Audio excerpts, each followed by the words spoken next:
प्रथम प्रश्न ओडिशार तुलसी क्षेत्र काहाकू कुहाଯାଏ?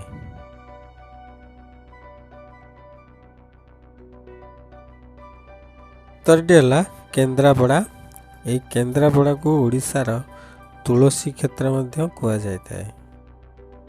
परवर्ती प्रश्न ओडिशार श्रीक्षेत्र पुरुषोत्तम क्षेत्र और शंख क्षेत्र काहाकू कुहाଯାଏ?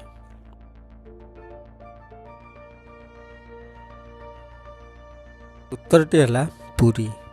ये पुरी को आम श्रीक्षेत्र पुरुषोत्तम क्षेत्र और शंख क्षेत्र मध्य कही थाउ।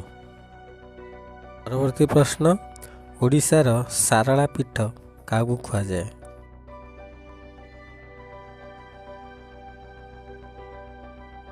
उत्तरटी है झंकड़।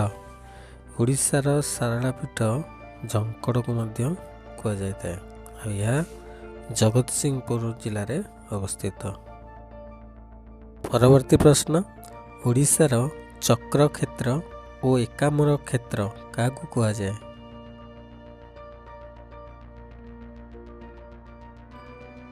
उत्तरटी है भुवनेश्वर। यही भुवनेश्वर को चक्र क्षेत्र और एकाम्र क्षेत्र मध्य कुहाଯାଇଥାଏ। परवर्ती प्रश्न ओडिशार गदा क्षेत्र काहाकू कुहाଯାଏ?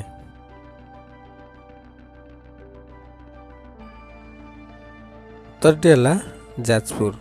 ये जाजपुर को गदा क्षेत्र मध्य कुहाଯାଇଥାଏ। परवर्ती प्रश्न ओडिशार पद्म क्षेत्र और अर्क क्षेत्र काहाकू कुहाଯାଏ?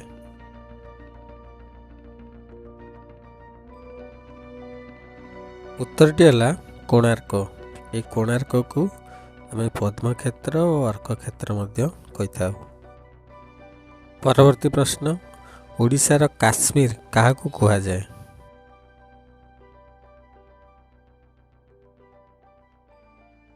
उत्तरटी है दारिंगबाड़ी। ये दारिंगबाड़ी को ओडिशार काश्मीर मध्य कुहाଯାଇଥାଏ। परवर्ती प्रश्न ओडिशार इस्पात नगरी काहाकू कुहाଯାଏ?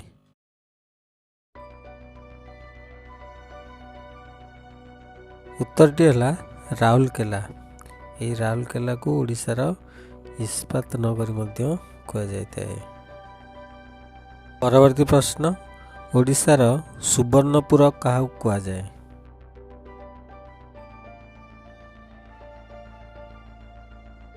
उत्तरटी है सोनपुर। ये सोनपुर को ओडिशार सुवर्णपुर मध्य कुहाଯାଇଥାଏ। परवर्ती प्रश्न ओडिशार विहंग विहार काहाकू कुहाଯାଏ?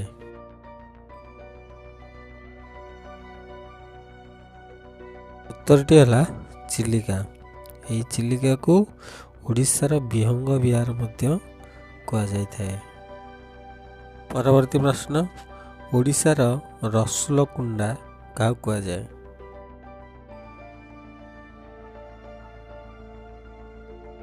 उत्तरटी है भंजनगर। यही भंजनगर को ओडिशार रसुलकुंडा मध्य कही थांती।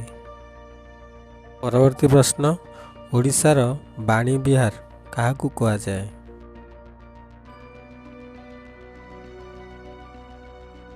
उत्तरटी है उत्कल विश्वविद्यालय।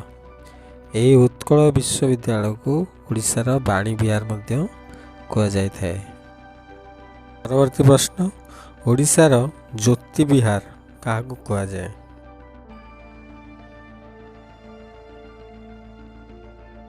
उत्तरटी है संबलपुर विश्वविद्यालय। ये संबलपुर विश्वविद्यालय को ओडिशार ज्योति विहार मध्य कुहाଯାଇଥାଏ।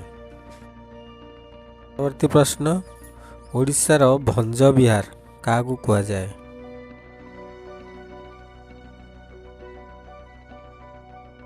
उत्तरटी है ब्रह्मपुर विश्वविद्यालय। ये ब्रह्मपुर विश्वविद्यालय को ओडिशार भंज विहार मध्य कुहाଯାଇଥାଏ। परवर्ती प्रश्न ओडिशार कैलाश काहाकू कुहाଯାଏ?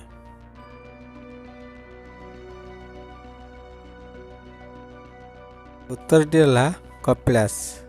ये कपिलास को ओडिशार कैलाश कुहाଯାଏ।